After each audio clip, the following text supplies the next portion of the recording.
Good afternoon, and thank you very, very much for coming. I'm David Gergen, and I'm here on behalf of the Center for Public Leadership and the Kennedy School in general. We're very privileged today to have someone who is graciously taken time out from what is an extraordinarily demanding series of days as the markets continue to be in turmoil. Our speaker today is right in the cockpit of a lot of what is going on. Highbridge Capital, the group that he co-founded some years ago, I just learned, is responsible for 3 to 4% of the daily trades on the New York Stock Exchange on average. 3 to 4% of the volume of daily trades is made by this one company, and he's running. So, but he's a man of many dimensions. And he first came across my radar screen not just for his financial acumen, but for the fact that he has done such a splendid job with the Robin Hood Foundation in New York, and was really a person who helped to found that and moved it. He was a founding board member and has been a moving force behind it, former chair. What many believe the most effective nonprofit fighting poverty in New York City is. And we thought it would be helpful for him to come here and want to talk a little bit about his life, and then talk a bit about financial markets and what a hedge fund does, and what life is like for him now in this time of turbulence, and then talk a bit about the world of philanthropy, more importantly, the world of social entrepreneurs that he's experienced and his perspective on that. So, Glenn Dubin, we're delighted to have you here. Thank you very much for coming. Your dad, you grew up with it. Your father was a taxi driver. Is that right? That's right, David. But before I get into my background, I just want to apologize to everybody for being a little bit late. David was engaging me in a conversation downstairs about politics, which for me is like playing basketball with Michael Jordan. So. I didn't realize he was also a very good speaker. So.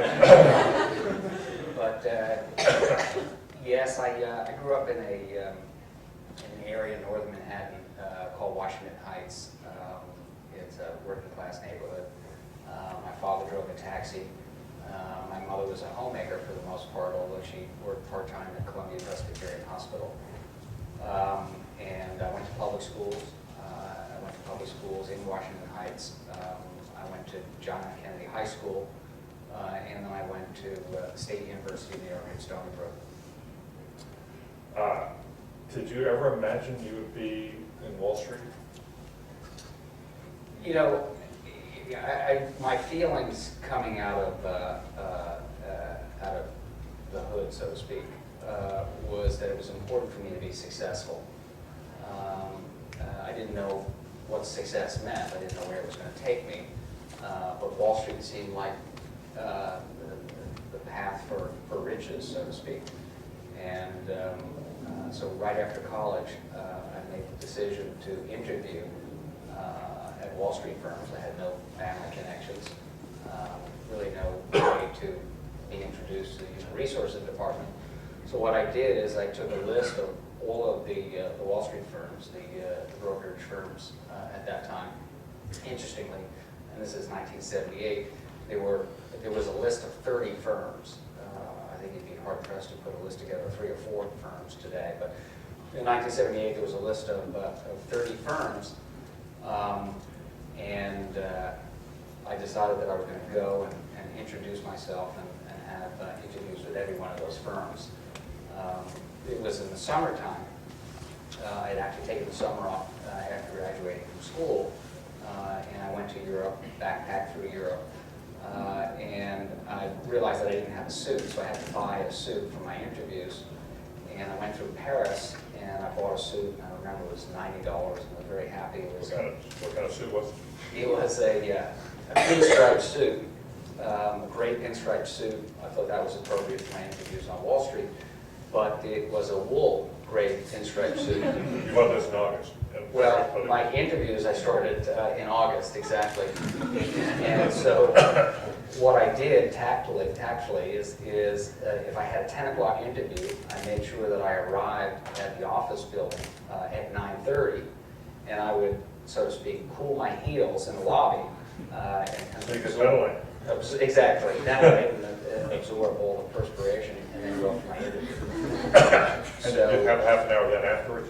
You separated out by at least half an hour to make sure you could air out? I had to do that. It was time management there. And how many interviews? It's interesting that you asked, because I had 29 interviews. The 30th interview was with a gentleman at E.F. Hutton and Company. And I remember he was eating a hamburger at the desk in between interviewing me. The interview seemed to go well. And then at the end of the interview, he said, "Okay, you want to start a training program, $12,000 a year." And I was so relieved and so excited that this gentleman was seemingly offering me a job. I thought he wanted me to pay him $12,000 a year. But the fact is, I started at E.F. Hutton as a retail stockbroker in 1978 with a starting salary of $1,000 a month. Wow, did you buy a new suit? No, because it was the winter time by that point. Okay, so the 30th interview got the job. My 30th interview got the job. It's a good thing because there weren't 31 firms. Had you been turned down before that? There weren't many places for stocking on stuff. Well, I was 29 for 29. Again, I had no connections. I had no experience. So I was 29 for 29 going into the interview with E.F. Hutton. Wow. And did you have any more possibly lined up? That was it. That was it? Again. Close call. Yeah. So how do you, when you start, you mean, you're literally in there in the ground floor.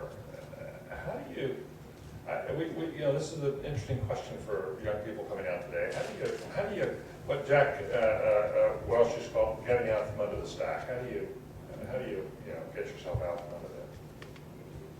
Well, I think once again I was determined to be successful, commercially successful, which was at that time the measure that one used on Wall Street. Again, being a retail stockbroker was kind of an entry-level position. Again, frankly, the only entry-level position that I could apply for. And I worked the phones, did cold calls, and was pretty good at it. And then in 1984, I went into partnership with my childhood friend, Henry Swieka. We grew up together in Washington Heights, and Henry and I decided to start a business together at E.F. Hutton, which we shamelessly called Dubin and Swieka.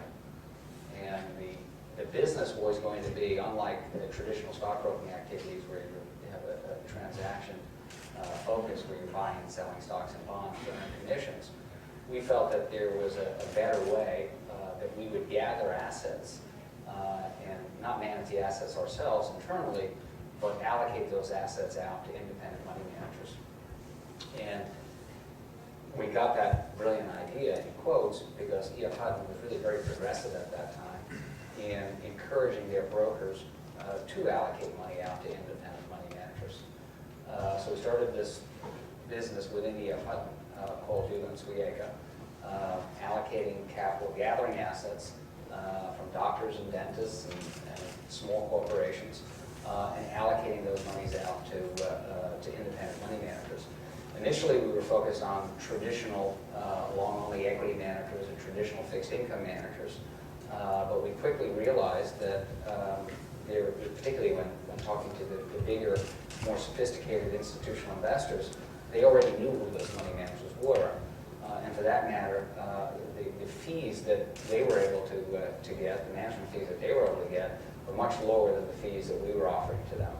So we realized that, well, this is not a good business model. We're introducing them to people they already know, and they have relationships with them at 50% discount to the fees that we're suggesting. And in 1984 was truly the very early days of the hedge fund industry.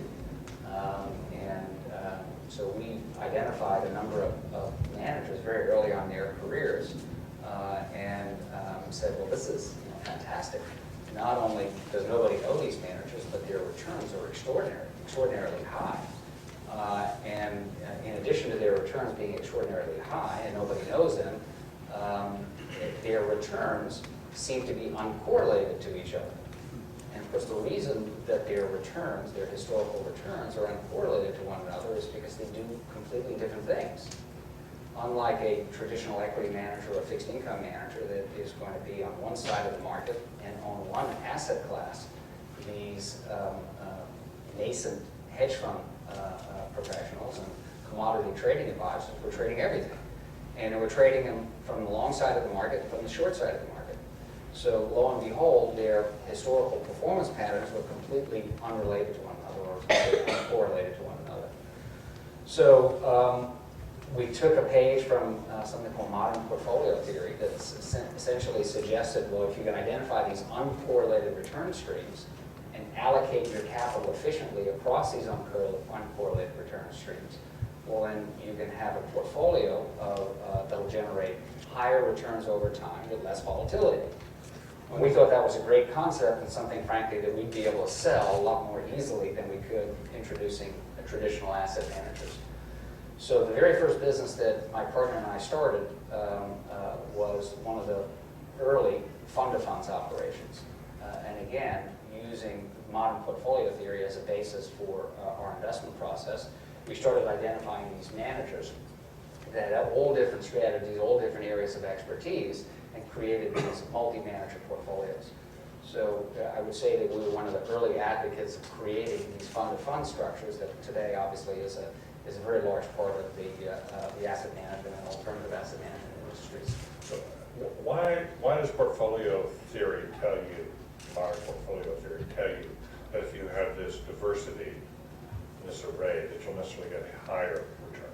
Well, it's kind of a mathematical formula where you look at the returns, the historical returns of these individual managers, and you determine what percentage of your portfolio, what percentage of your capital you should allocate to each one of those managers to have you arrive at the perfect point on the efficient frontier curve.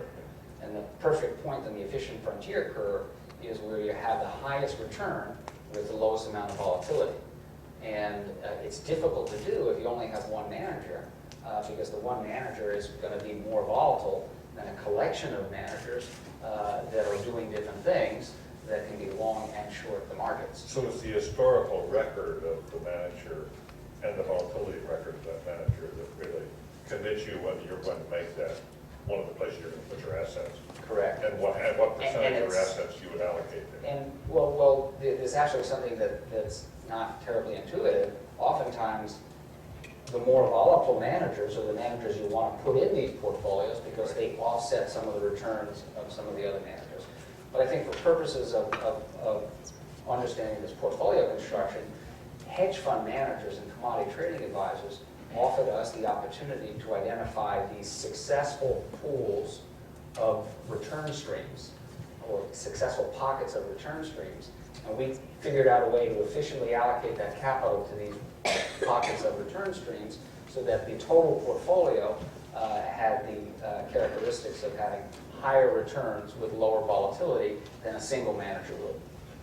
And it was that on that basis you could go and get assets from others who would be willing to invest in it, and you could get a higher number, you could get a higher investment. We suddenly had a compelling story to tell. We weren't going and selling money managers that institutions already do and had exposure to. We were talking about a nascent industry, an industry that was truly, in 1984, in its infancy. These managers were by no means known by the investment community at large. So we're introducing not only new managers, but we're introducing a whole new concept of management, which was, again, these multi-manager portfolios. That's very interesting. And is that essentially what why some of these universities are doing so well with their portfolios now, that they come to someone like you and figure this out?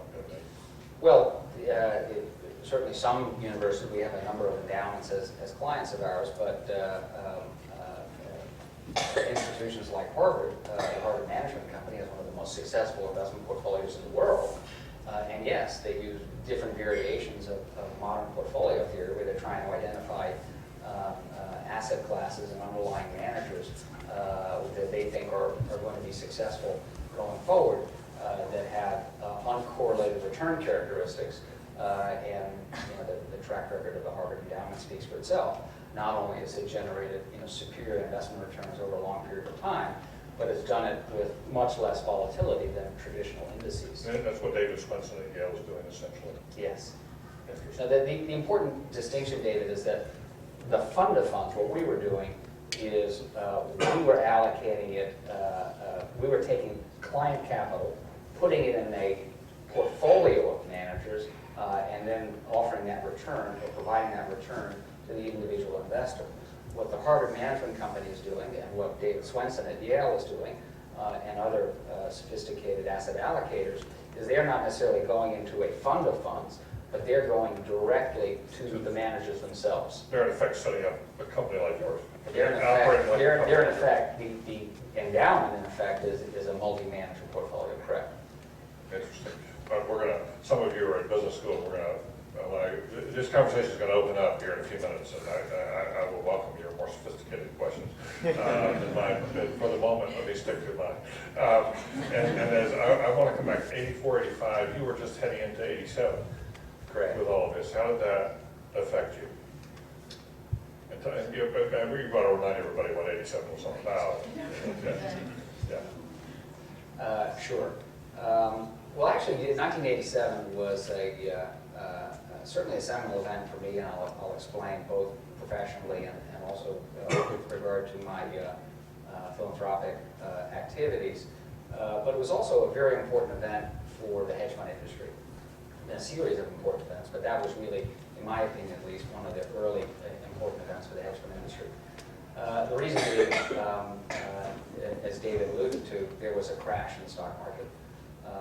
And the stock market crashed, and anybody that was managing their capital in a traditional approach, i.e. being long equities, lost a lot of money.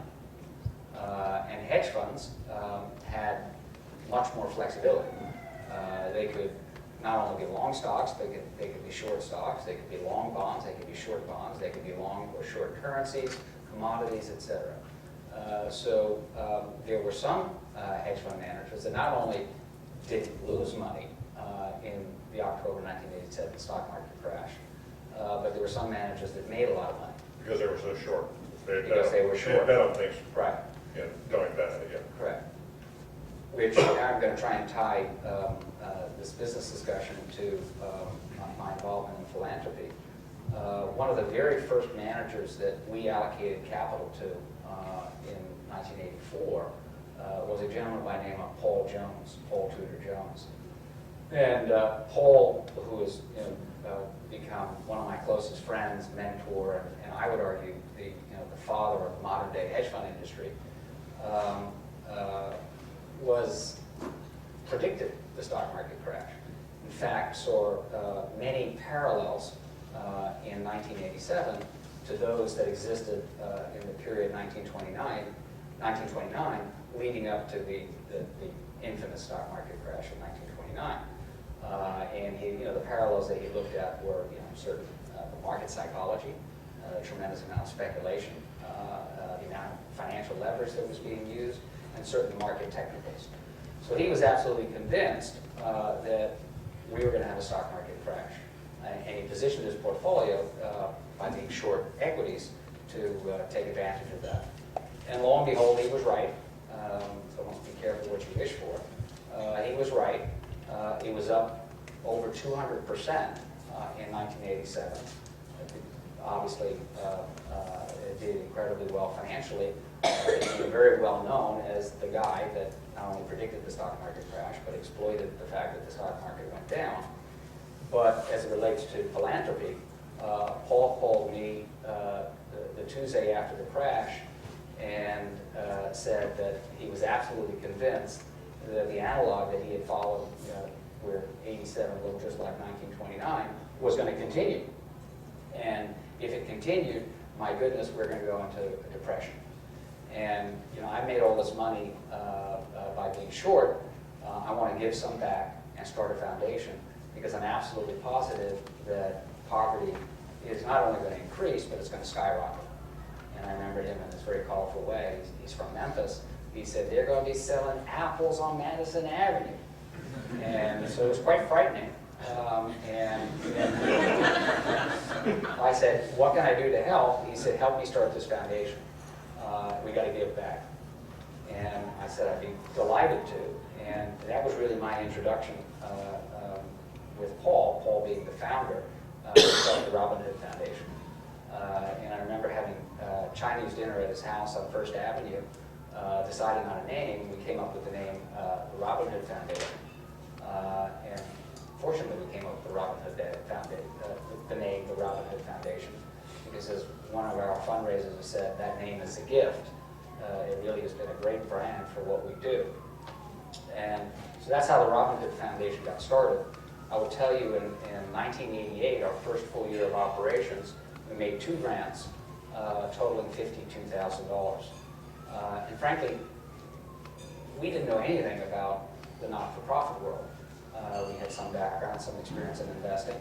And what we did, which I think made Robin Hood unique at the time and continues to make Robin Hood unique, is we applied investment principles to charitable giving.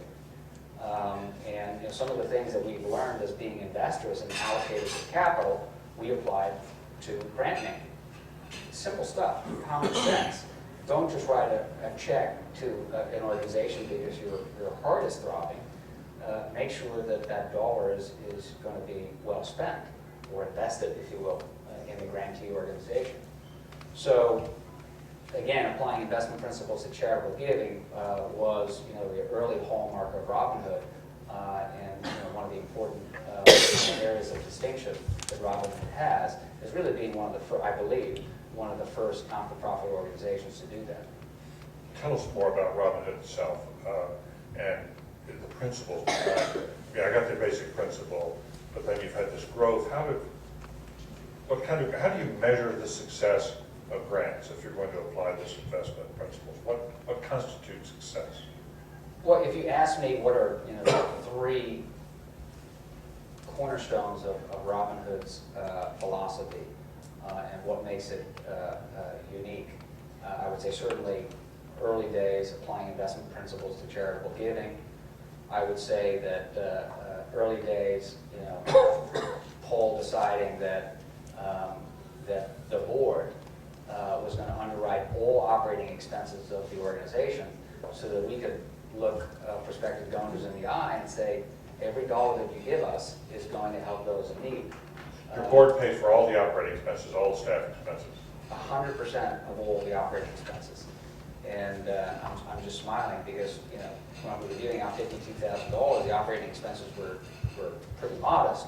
In 2007, we made 204 grants to what we consider to be the best poverty-fighting organizations in New York City, and we've given out over $138 million of grants in 2007. 1 year. In 1 year. $138 million. And that is above and beyond the cost of administration. That's correct. So those are dollars that go directly to help people in need, and the staff that we have, which is 72 people, an extraordinary staff of dedicated not-for-profit professionals. All of those expenses are borne by the board. And how much are they? What zone? What range? The tens of millions of dollars. Yeah, I would think it was 20 or 30 million. Yeah. Well, now, how big a board do you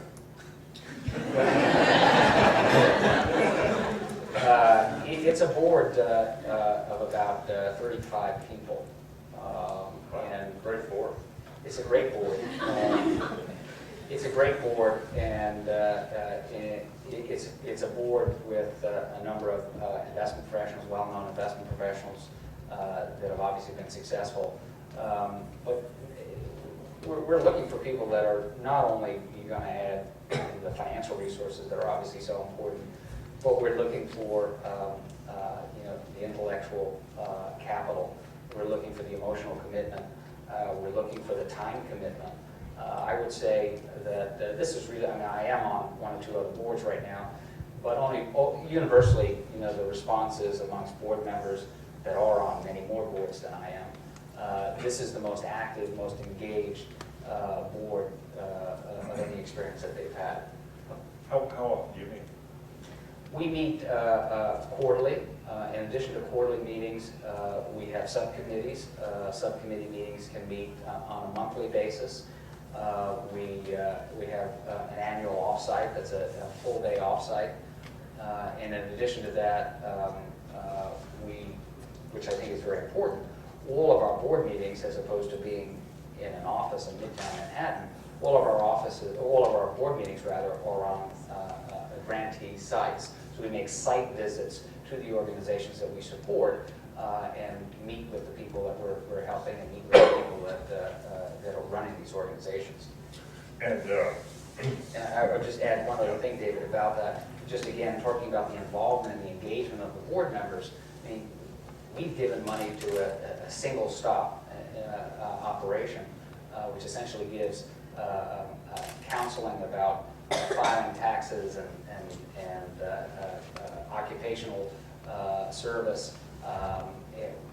One-stop shop. We had one in Rikers Island, and the whole board went to Rikers Island for our board meeting. And you see, Lloyd Blankfein and Alan Schwartz and Harvey Weinstein. I mean, these business people taking the time off. It was a 3-4 hour board meeting, sitting in Rikers Island for their board meeting. So just another indication of people's engagement above and beyond, obviously, the financial commitments. And going out to the site gets them sort of emotionally and sort of invested in what they're seeing, what the grantee is doing, and gives them a sense of what difference they're making. Absolutely. I think it makes a tremendous difference. It's one thing reading about an organization that's applying for a grant. It's another thing going to visit them and do a site visit and have the head of the organization explain exactly what their services are and how they're. So that's part of the board meeting. Each time you go into a site, there's the host, in effect, provides some exactly. Exactly. And so you're out there at least 4 or 5 times a year in the site, getting a sense of what's going on. Are people correct. involved in an individual basis outside that? Are you called in to go in by the head of the Robin Hood? Well, my involvement, again, I've been a founding board member, if you will, with Paul Jones being the founder of the organization. I've been a very active board member. I was chairman of the board for 2 years, 2005 to 2007. I'm now on the executive committee, and I'm also the chairman of the Jobs and Economic Security Committee. So I'm pretty engaged. I'm pretty involved in the organization. So from the point of view of these folks who are going to be involved in a lot of nonprofits or startups or existing organizations, and certainly in the civic sector, getting your board members out there into the community, getting your hands dirty makes a huge difference. Huge difference. Huge difference. You completely remove, because in the beginning, we didn't do that. And we would sit in somebody's office and have our board meeting, and one of the people from the staff would explain who these organizations are and what services they provided. But when you go on site and you hear the head of the organization explain what they do, and you meet some of the people that they're helping, it's not only an incredible emotional experience, but it's an intellectual, eye-opening experience. You really understand what your dollars are doing and how they're going out to support people. Right. Again, how do you measure success? Well, if you go to Jeff Canavan's Harlem Children's Zone, one of the grantees, and he's a mesmerizing figure, but how do you judge success by that? How do you know whether your dollars are well used? What do you look at? Well, I'm sorry. I think I got sidetracked. I was saying there were the 3 hallmarks. Yeah, I'm sorry. Please. No, because that's one of them. Okay. The 3 hallmarks or cornerstones of, I think, what makes Robin Hood successful and I believe unique is one is the fact that the board, we made that decision early on, the board will underwrite all operating expenses for Robin Hood.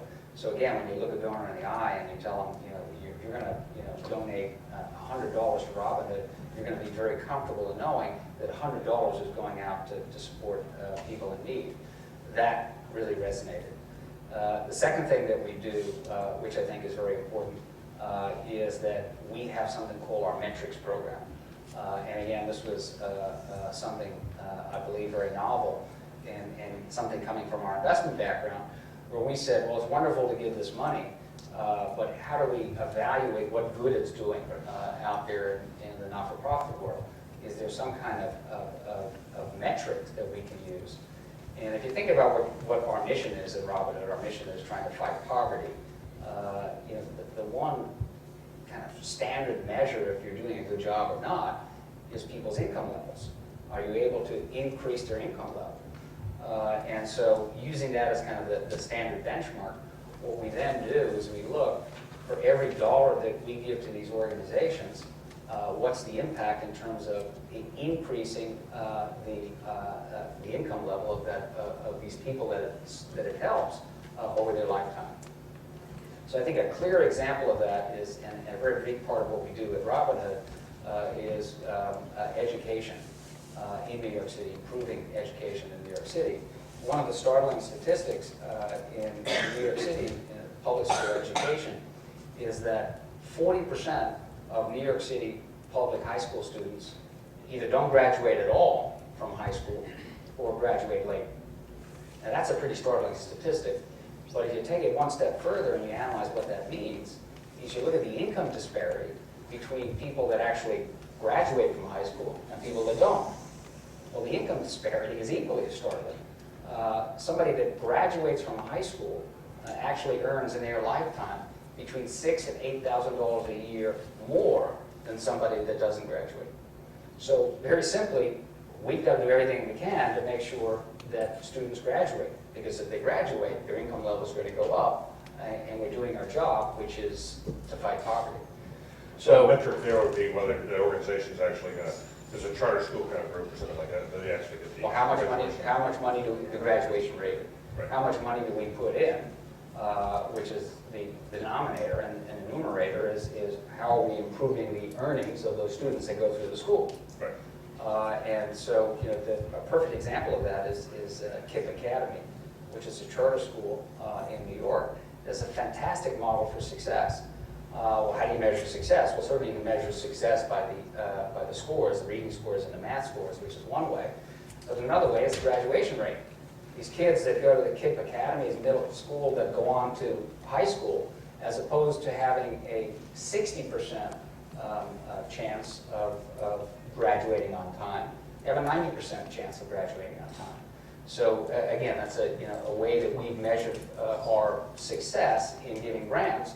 KIPP is a very important organization that we support. Yeah, this is Dave Levin, and the Reynolds Fellows from last year went to the South Bronx. Several of us went with him to the David is a hero. Yeah, there's one. Yeah. I mean, I was just knocked down by it. We got, just an aside, it was through that experience I talked to Les Navigo Wexner, and they're bringing KIPP to Columbus.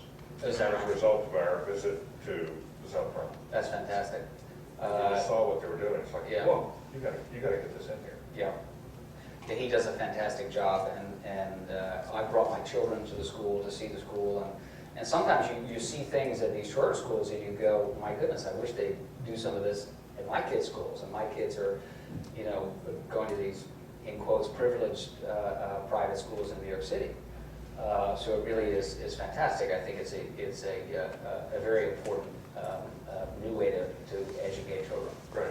Now, let me, I want to go open this up here, but there's one more subject I want to cover. There's like 50 I'd love to cover. There's one more that one of the legendary aspects of Robin Hood is your fundraising and your capacity for fundraising. Now, you were chair of the dinner, was it last year? A couple of years ago. 2 years ago. Tell us how much money you raised at dinner and how you did it. Sure. The headline number is extraordinary, and the benefit is a big, high-profile, glitzy affair that obviously garners a lot of headlines. But and we raised last year $71 million in one night. One night. But again, I think we need to focus on a few things. The first thing is that yes, it's a big glitzy event, and yes, there were 4,000 people that attended, and yes, we raised $71 million. That $71 million, again, goes directly to fighting poverty in New York City. So it's a means to an end. You know, having this big, glitzy, high-profile event is a way for us to raise $71 million to fight poverty in New York City. The second point that I would make about the $71 million last year is that a large part of that $71 million was not for these fancy auctions or prizes. $30 million of the $71 million last year was to build a urban teacher training institute. Again, recognizing how important education is and the quality of the Dave Levins of the world, we want to create more David Levins. We want to replicate the success that he and his teachers have had. And there's a formula. And so we want to create, or we will be creating now, with the generosity of people in that room that night, we will raise $30 million. Again, not for any fancy vacation, not for any car or any of these glitzy prizes, but to build an urban teacher training institute in New York City. So again, it's a means to an end. $71 million is an extraordinary amount of money. It seems to grow every year. We are a little concerned about this year's benefit for obvious reasons. But yes, we raise a lot of money at the Robin Hood benefits. Inevitably, I'm drawn into their urban teacher academy. Are these going to be for college graduates who are coming out? Is it a one-year proposition? It's a one-year training program. The school will be built it'll be finished in another 2 years. And yes, it'll be for students coming out of college that want to dedicate their careers to teaching children. And so, if you go into Teach for America, do you come into this afterwards, or do you come in before? How do you link it up with TFA? You know, I don't know the answer to that, David. I'm sorry. What about the certification? But this is a form of Teach for America, where we are taking people that are very motivated, very engaged to teach children in the KIPP way, and this is an institute for them. Will it be certified under the New York system? I believe it will be certified, yes. See, I'm on a TFA board, and we just had a conversation over the weekend about how do you persuade more TFA teachers to stay longer, and could you put them through some kind of education program in a year, which would then persuade them to stay 2, 5, 10 years. Right. I think unlike TFA, I think the teachers that we're looking to recruit into the Teacher Training Institute are people that want to remain teachers as their career for long term. So I think that's the But you can still attract some higher level people in. Absolutely. I mean, because the average board scores of people coming into schools right now. It's extraordinary. It's unbelievable. Yeah. I mean, I'm hearing 900. Is that right? Is about the number, but and I just looked at the TFA numbers. Average board scores, I think, for the people being selected this year, they got 25,000 to apply this year. The average board scores, I think, is going to be somewhere in the 1,300 or low 1,300. Right. But that's like hugely more than. Well, certainly at the very top of the list, if you ask what the success is at any school, whether it be Harvard or KIPP Academy or public schools in New York City or here in Boston, it's the quality of the teachers. Right. And their dedication to education. Yeah, it was really interesting that it's not just Ivy Leagues now, they're really stepping up. I mean, Spelman's got a very high application rate. The Morehouse College has got a very high application rate. Carolina, McKenna, there's schools all over the country now that are really signing up to do this. I mean, the interest among the young to go teach is rising like that. Yeah. They had 5% or more of the graduating class applied for TFA this spring from 96 different universities. So there's something happening out there that you're really going to build right into. So on the dinner itself, because this is such an eye-popping number, you bring in, you do make it list. I mean, there's no question you bring in sort of creme de la creme of New York, and then bring in some Hollywood, and you just make it a very high-powered event. We like to think we do things successfully at Robin Hood, and yes, certainly to have an event that raises $71 million, you have to sprinkle in the glitz. And Do people sort of openly bid right there? How much are they openly saying how much they're willing to give? Yeah, but that's the extraordinary thing. Yes, there is open bids. the bids were for $1 million and $250,000 to build a teacher training institute. So you saw bonds going up, and you realized that person is just donated $1 million to build this urban teacher training institute in New York City. How extraordinary. It's not like raising your paddle and saying, I want to buy that Picasso painting for $40 million. It's, I want to donate $1 million to build a teacher's training institute. So it's I get goosebumps there, I'm getting goosebumps now talking about it. Because you see your friends raising their hands, and it gets people into it, and Yes. it becomes contagious. Friends and strangers, saying, my goodness, they've been inspired by what we're doing. So and they want to donate $1 million to build a teacher's training institute. Wow. It's good stuff. That's okay. Join in. I'm really anxious to have you. There are microphones. If you would identify yourself as we go, that'd be really helpful. Hi, I'm Kate Ritchie. I'm a student at the Harvard Business School and the Graduate School of Education. First of all, thank you so much for coming to talk with us. It's been really interesting and inspiring. And my question is, one of the things that I think is most exciting about what Robinhood is doing compared to other philanthropy is the standard metric of dollars invested to return. And I'm wondering how you think about working with your grantees who are underperforming on that metric to help them improve, or if over time it seems like they're unlikely to improve, how you think about an exit strategy that minimizes the negative impact to the beneficiaries of withdrawing funding. Remind me to give you my business card when you leave.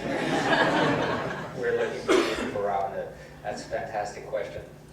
Again, remember the analogies that I use that we're applying investment principles of charitable giving. So think of it as an investment.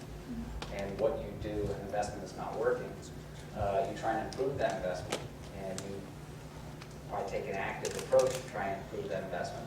You may suggest to the head of that grantee organization that they may need some management assistance. They may need some technical help in the form of accountants or lawyers to help them with some issues that they're dealing with. They may need smart people on their board to help give them guidance about their mission and how to better deliver their services to the people in need. So part of what we do is not just write a check. Part of what we do is provide all that management assistance and guidance and help.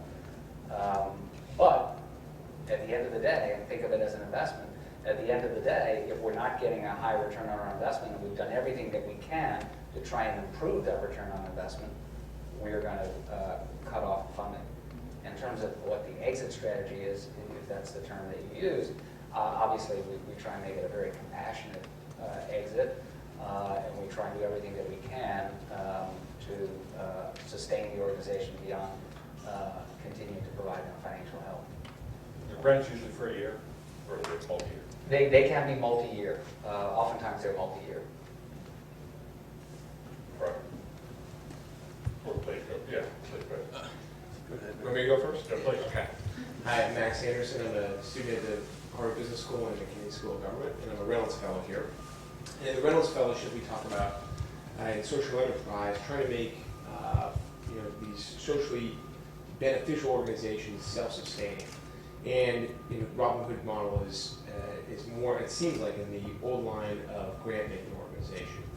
And you made reference to the point about with the fundraising dinner this year, how it might be a bit different as with the subprime crisis, the markets are in turmoil, maybe more frustrating than 1987 when you guys got started. What do you do? What are you doing to make Robinhood and the grantees that you're supporting secure in times like this, where people are feeling personally uncertain? I know that you have a lot of Bear Stearns folks involved, for instance, among others. And then related to that, at least in the past, I know that you've had a practice of investing some of the money donated back into board members or others' funds. And now when funds are themselves struggling, does that just exacerbate the problem, or do you find that an effective hedge? Thanks very much. Okay. The first part of the question, what are we doing to make these organizations self-sufficient? We're doing everything that we can to make them self-sufficient. And one of the important things that we do is that when other not-for-profits see that Robinhood is involved and have done the diligence and have done the research and provided board member support, provided accounting help, and done all of the things that we typically do to the organizations that we support, we'll oftentimes have people co-invest with us. Certainly there has been, over the 20 years that Robinhood has been in existence, almost a not-for-profit seal of approval to have Robinhood involved, which again attracts in other donors, making a more diversified stream of donations, which is important. Second thing we do, and we have the benefit of having this extraordinary mayor in New York City, Mayor Bloomberg, is that we leverage city funds. We leverage the city funds, and again, I think that the Bloomberg administration looks at Robinhood as a not-for-profit seal of approval, and oftentimes we'll have the city co-invest with us. So that's another way that we try and bring in other dollars to make these organizations sustainable beyond Robinhood's support. I'm sorry, your question about the... Just if you could also speak about the strategy of investing the money. Yes, I'm sorry, absolutely. We have an enviable track record for our endowment. Well, the endowment is not an endowment because every dollar that we raise in a given year, we send out as grants the following year. So what we have is we call it a reserve fund. And we have about in our reserve fund, we have about 1.5 times what we've donated in the prior year. So if you remember, I said in 2007, we donated $138 million. So we have about 1.5 times that in the reserve fund. It's not an endowment. The reserve fund, historically, has been managed by some of the board members. And as you alluded to, there was a certain senator, Senator Grassley, that looked at this practice of board members managing funds on behalf of a not-for-profit and felt that it was self-dealing, that there was a conflict of interest. We had actually a very heated debate at Robinhood about this. Again, the returns were almost as good as the Harvard endowment. And the managers that were managing money, who were also board members, have a long list of people that want to give them money, and they haven't accepted money from these clients for many, many years because they're capacity constrained. So it wasn't as if we were allocating the money to people like Steve Cohn or Paul Jones or other people on the board as self-dealing. It was for the best interests of the people that we support. So there were two schools of thought. Do we fight this? And do we say this is the most ludicrous thing that we've ever heard in our life? Or do we just say to Senator Grassley, you're absolutely right, we're sorry we did this, and we're going to change our policies? Well, we chose the latter. And again, I can tell you there was a heated debate amongst the board as to what we should do. So we ended up instituting a new policy that effectively says no board member can manage money on behalf of Robinhood.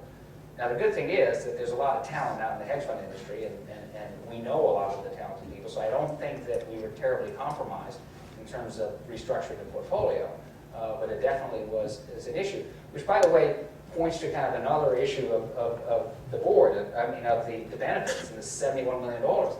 That's what people think of Robinhood about, which is unfortunate. And it's in the newspapers, my God, this organization raised $71 million in one night, and people talk about that. And that's the headlines in the gossip columns in the newspapers. And unfortunately, politicians looked at that. And they said, wait, what is this Robinhood organization? And I hear that they're self-dealing. So it really is unfortunate because, again, the track record of the endowment was and is extraordinary. We have great managers managing money, but we had to change our policy because of Senator Grassley giving us a hard time. But in terms of the economic turmoil we're going through, also, you're reasonably comfortable and confident about the smoothness of going through this so that what your Max, you were also arguing was, are some of your grantees going to get really hit or slammed by the turmoil in the markets?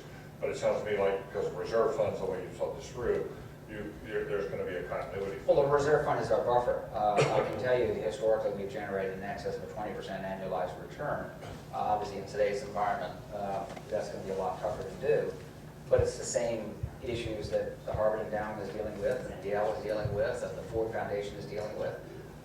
We do believe that a well-diversified portfolio of hedge fund managers, which is what we have, is appropriate in all market environments, and we're hopeful that we can generate premium returns. But again, that reserve fund is there in the event that we have obligations, financial obligations to these grantee organizations that can't be met because of the earnings from the reserve fund or raising money that particular year. Laura?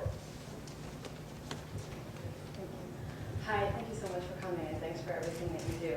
My name is Laura Bacon. I'm a student at the Kennedy School and also a Reynolds Fellow for Social Entrepreneurship. And I just have a question about privilege. And the Reynolds Fellows have a workshop on privilege this Sunday, so it's particularly relevant. And you said that in '87, your mentor said you'd really like to start this foundation because you'd like to give back. And I hear that language a lot in the business community, and I'm always curious, do they feel like they took something in the first place, or do they just feel really lucky?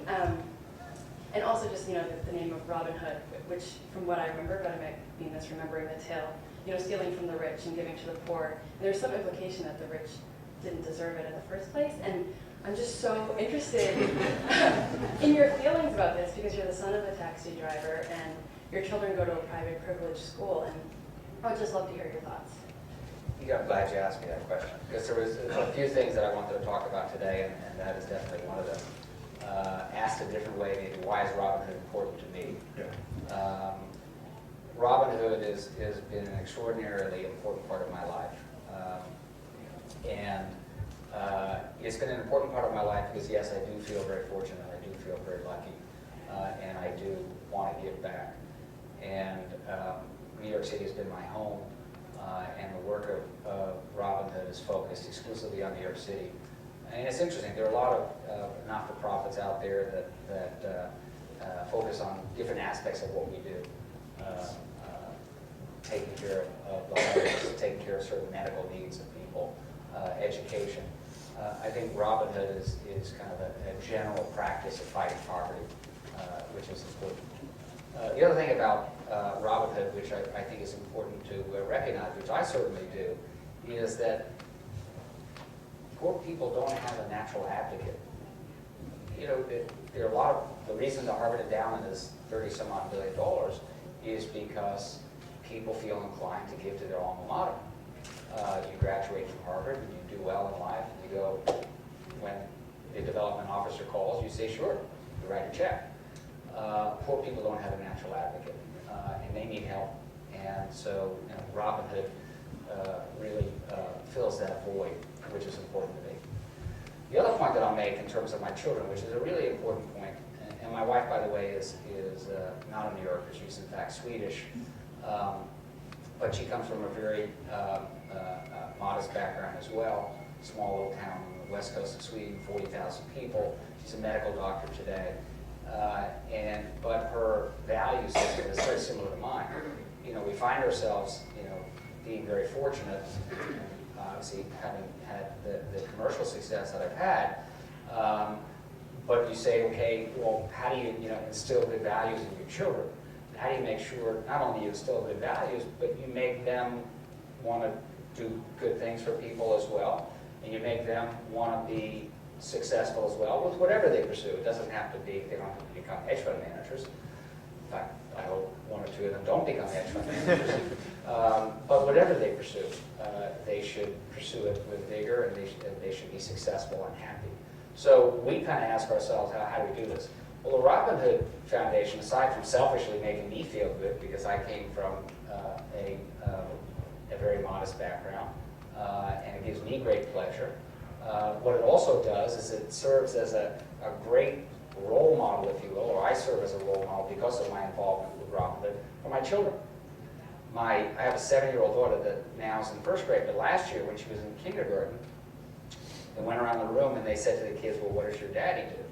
And, she told, and the teacher obviously repeated this to me and my wife, at that time, my 6-year-old daughter told the teacher, my daddy gives money to poor people. God, daddy gives money to poor people, that's fantastic. My 13-year-old said, oh, he's a hedge fund manager. But my 6-year-old daughter says he gives money to poor people. And because they see my involvement in the Robin Hood Foundation. And that's going to stay with them. This year, my 13-year-old, we have a camp at Robin Hood for teenagers called Camp Robin Hood, where the staff takes the kids, they bring them to the organizations that we support, and they get very, very involved for 2 weeks. Well, my 13-year-old is going to Robin Hood camp. She's not going to tennis camp, she's not going to that camp, this camp, she's going to Robin Hood camp. So again, it's been important for me in teaching my children what I think are important values. The other thing that's interesting, and I said this to a group of 30-something hedge fund managers the other day at a lunch, at a Robin Hood lunch, I said, it's good for business. And they said, why is it good for business? And it's good for business is because we have 350 people at Highbridge, 350 people at our firm, and the firm doesn't just see me as the CEO of a hedge fund, they see me as the CEO of a hedge fund, but also somebody that's very engaged in philanthropy. And it permeates the culture at our firm. And culture is very, very important, I believe, for the long-term continuity and success of a business, of any business. So culture at Highbridge, one of the reasons it's a good culture, I hope you agree, Brooke, is because the founder is very engaged and very involved in the Robin Hood Foundation. In fact, 12 of the employees at Highbridge at our hedge fund are on the boards of grantee organizations of Robin Hood. So again, another reason that it's so important to me. But the question about family and why it's important to me, I feel very, very fortunate. It gives me pleasure to be helping people that are in need, and it's a great way for me to teach my children about what's important in life. How do you, Laura, do you want to follow up on that? That was wonderful, no. Please.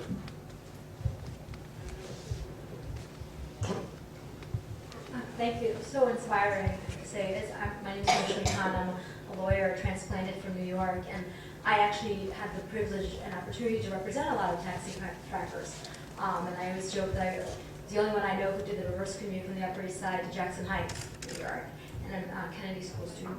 But I wanted to ask you more of a philosophical question. And one of the concerns I have, and as much as I'm very excited to hear how much you raise in philanthropy in general, is what does that mean for government's role? And I know you mentioned, and I agree with you, that I think Bloomberg is an excellent mayor, but sometimes as I see that all of these fundraising and all of this charity, I guess I'm one of those people who believes there is a role for government to play. And so what's the tension, or what would you say is the role divide between private philanthropy and public service and government service? Well, I think the rubber's going to hit the road now. We were fortunate, we as in New Yorkers were fortunate, we at the Robin Hood were fortunate to go through this period of prosperity in New York City because of primarily because of the financial services industry, and to have this extraordinary mayor. So the rubber's going to hit the road in the sense that it looks like we're going through tough economic times. Budgets are going to get tight. What are the governments going to do? What is the national government going to do? What are local governments going to do in terms of helping some of these programs? I don't know the answer to that.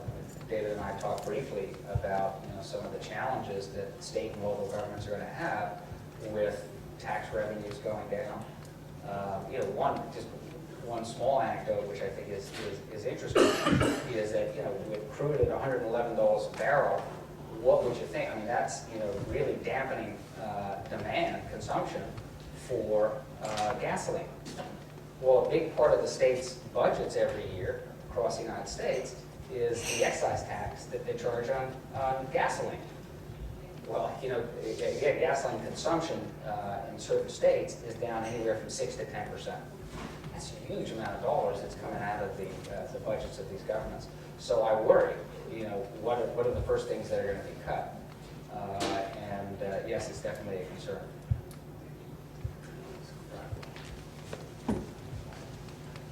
Thanks again for coming. I'm Rye Bark. I'm a student at the business school at Kennedy School in Reynoldsville. Curious what your Corporation, well, Yep, former. And it's good to be here. I'm curious what your views are on what role business managers should play in serving society. And obviously, there's one model of making money and then giving back, but also potentially there's a role for business to actually play in serving the stakeholders in their environment, in the community, in addition to the shareholders. And I'm especially interested from your perspective because as a hedge fund manager, I would assume a lot of your focus is on quarterly earnings and what management can do to serve shareholders. Thank you. You know, I think that that I'm aware that being a hedge fund manager during this great period of prosperity puts me in a certain light, favorable in some people's eyes, less favorable in other people's eyes. But that's, you know, the profession and the occupation that I chose. why are you so sensitive to that? I wouldn't say I'm so sensitive to it. I'm aware of it. What's that mean? Help unpack that just a bit before you go on, if you don't mind, just because I have a fairly neutral view, but so I'm not sure. Why should I be thinking about Well, I think it's been less of an issue. Again, you know, it's been more favorable during this period of prosperity. But again, if we're going to go through a period where people are not going to feel prosperous, people are going to feel challenged, there might be some resentment, not for me necessarily, but just for people in our industry that are successful.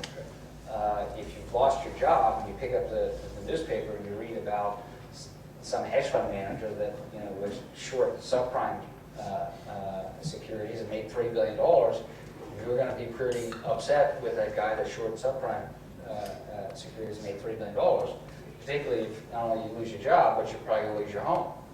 So I'm aware of that, and I'm aware of that, and but I have to live my life the way I live my life, and I think certainly, you know, my involvement with Robinhood, at least internally, makes me at peace with that notion. And again, I do very well commercially, but I do my best to give back to people. So again, I think, you know, I feel good about it. But to this question about, as you look at corporations, you know, there's some corporations that are talking about having 1% of their profits go into socially responsible investments. From your point of view as an investor, does that make you less likely to invest, or do you sort of say, well, you know, that's all in advance of something we all believe in? Is that what you were? That's right. Yeah, it wasn't meant to be a. Yeah.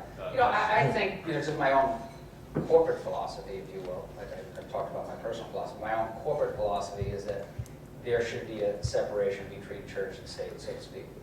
And although I hope I'm a good role model for giving back, and it seems to be working. Again, the statistic I gave you that, you know, 12 people at our organization are sitting on grantee boards of Robinhood. I'm not going to insist that you take a certain that employees take a certain percentage of their earnings and give to charity. Interestingly and sadly, one of the few firms on Wall Street that I knew did that was Bear Stearns, where they required their employees. Well, they did. Yeah. Again, sadly, but not sadly that they required them to give to not-for-profits, but sadly to mention Bear Stearns, given what happened to them. But yes, they had a requirement. I think it was 5% of managing directors' earnings had to be earmarked for charity. And Alan Schwartz was an important part of your. Yeah, Alan is on the board of Robinhood. He's a fantastic guy, you know, smart, engaging, you know, incredibly involved with Robinhood. And needless to say, what happened at Bear Stearns was tragic, and it's particularly it's tragic for everybody at Bear Stearns. But poor Alan, you know, was thrown the keys, you know, I don't know, 6 months before their demise, and said, "Here, you go run it." Yeah. Hi, I'm Tori Hogan. I'm from the Graduate School of Education and a Reynolds Fellow. I'm heading to Chicago tomorrow to ask for a very large sum of money for a startup organization, and I'm petrified.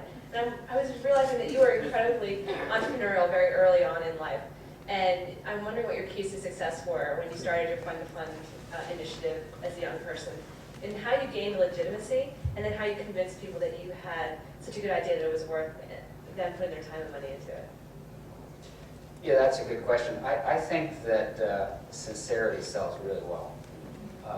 Sincerity sells really well, and facts supporting your cause are important.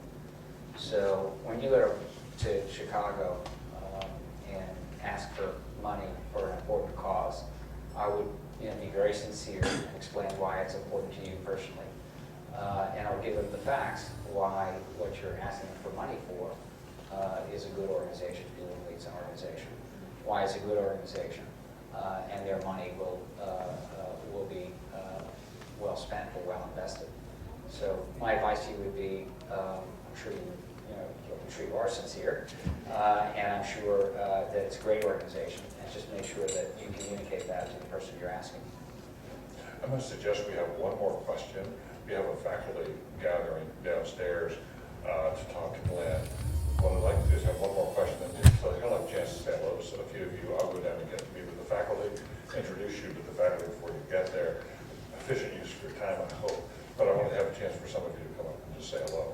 Is there one more question here? Yes, please. Last question. Yeah, my name is Pete Howard, and I'm here at the Kennedy School and also a Reynolds Fellow.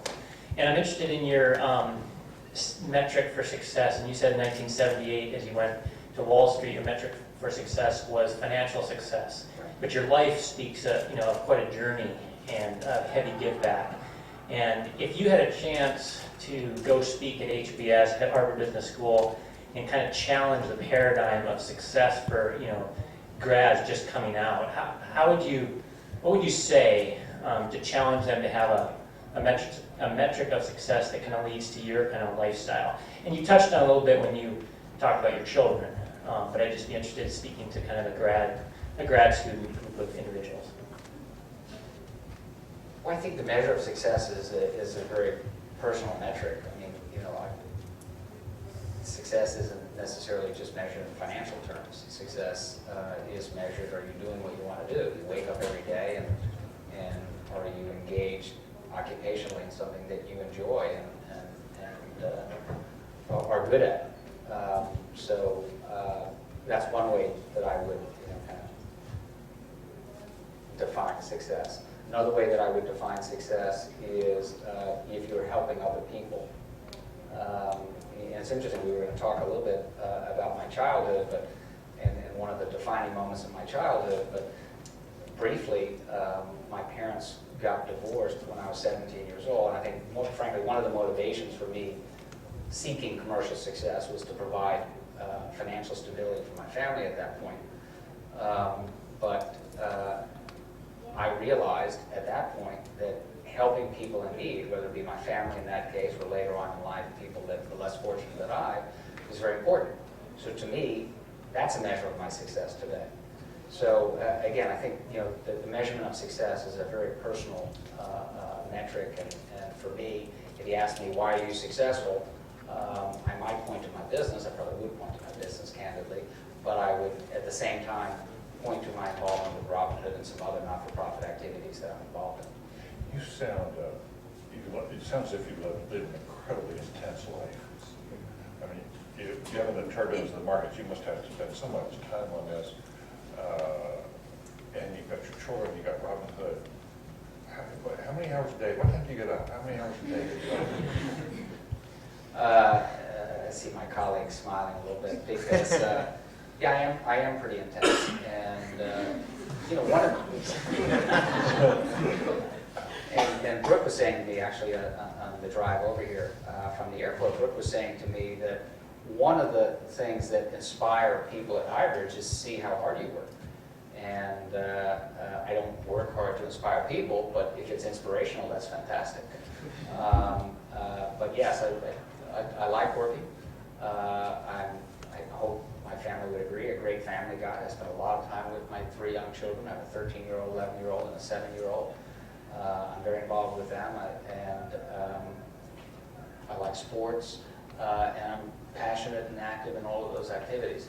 But to your point about the business that I'm in, you can't be successful running a large hedge fund organization the way we do without being totally committed and engaged to what's going on in the world. And it just so happens that right now there's an awful lot of risk, there's an awful lot of volatility, so I have to be particularly focused on markets. So what's your day like? I wake up probably 6 o'clock. I make myself breakfast. I read the Times. I read the Wall Street Journal. I read the Financial Times, and yes, I read the New York Post. Page 6 special? I go right to page 6. Right? So I read about the Robin Hood Foundation event the night before. So I read the newspapers in the morning. I get on the computer. I work out in the office. I don't work out in the morning. And then 2 or 3 times a week, I take my kids to school, and then I get to the office between 8:30 and 9. And then I have a pretty busy day in the office, meetings. I have the screens in front of me, both internal meetings and external meetings. I do work out, try to work out 3 or 4 times a week, which is really important, I believe. And then usually go home between 6:30 and 7:30. Try and have a family dinner 2 or 3 nights a week. If not, typically, have dinner with just my wife and I. Don't go out that much. The Robin Hood benefit is probably the only big benefit that my wife and I go to. Actually, take that back. We're also involved in Mount Sinai Hospital. So the 2 benefits that we go to are Robin Hood benefit and Mount Sinai Hospital. Are you at your computer at night long? Yes. It's a 24-hour business, so I'm at my computer a lot. Before I go to sleep, I'm looking at it. When I wake up, I'm looking at it. I turn the BlackBerry off today, but ordinarily I'm walking around with the BlackBerry and have kind of stock prices and position reports sent to me on a real-time basis. So yeah, you have to be very involved. And very intense. Very intense. I wanted to make sure that you all had a chance to meet Brooke Harlan. Brooke, why don't you stand just for a minute? Who was here with me. I met Brooke a few years ago, but tell us just a moment what you do with them. I work for Glenn and for Highbridge. I manage the government relations.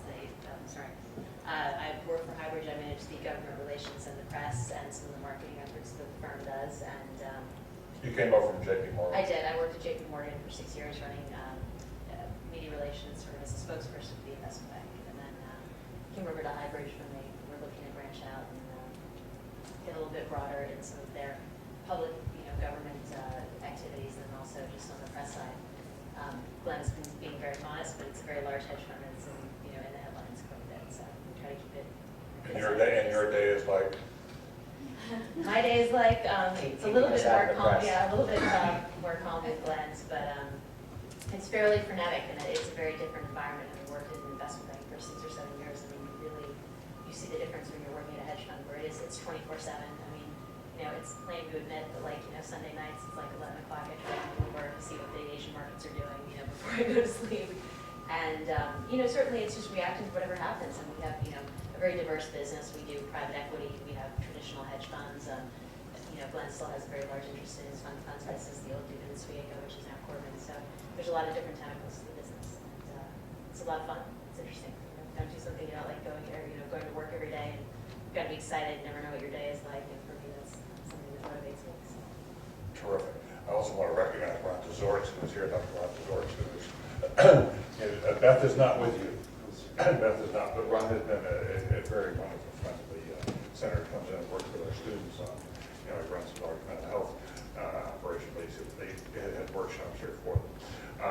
I'm going to let you all spend just a few minutes alone with Glenn while I go downstairs. But in the meantime, I just want to tell you this has been fascinating. This is really interesting. I haven't understood hedge funds very well, and I certainly haven't understood Robin much. But I'm just in awe of what you're doing with Robin. But it's just your company. What can I say? But you've really gone above and beyond Robin. You've built something that is extraordinarily impressive, and I think a lot of us can learn from. But for you to come up here and take your time out of what has to be a very turbulent time, day to day, and give us your time, we're really thankful. Thank you very much. It's great to be here.